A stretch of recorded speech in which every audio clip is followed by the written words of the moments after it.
Rusiyanın Sverdlovsk vilayətində itkin düşmüş Azərbaycanlı iş adamı İlqar Xanadanov ölü vəziyyətdə tapılıb. Bu barədə APA məlumat yayıb. Məlumata görə 49 yaşlı iş adamı 24 oktyabrda Zaretini şəhərində yoxa çıxıb. 5 günlük axtarışdan sonra ailəsinə onun meyitinin tapıldığı barədə məlumat verilir. Onun həyat yoldaşı mətbuata açıqlama verib. Qeyd edib ki, artıq bunun qətl olduğu təsdiqlənib və iş üzrə araşdırma aparılır.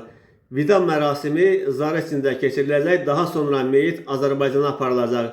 Ərimi doğmalarının yanında dəfn edəcək deyə iş adamının həyat yoldaşı Tatyana qeyd edib.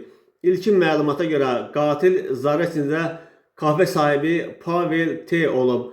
Onun Xanadanovdan 2 milyon rubl borc götürdüyü və pulu qaytarmaq istəmədiyi bildirilir. Bu səbəbdən onlar arasında münaqişə yaranıb.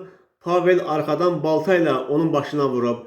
Daha sonra cəsədi İlqarın Mercedesinə qoyaraq maşını meşəyə sürüb. İstintaq Komitəsi Cinayət Məcəlləsinin 105-ci, yəni qətl maddəsi ilə cinayət işi açıb. Pavel barəsində tezliklə həbs qətimkan tədbirinin seçiləcəyi gözlənilir. Onu 15 ilə qədər həbs cəzası gözləyir.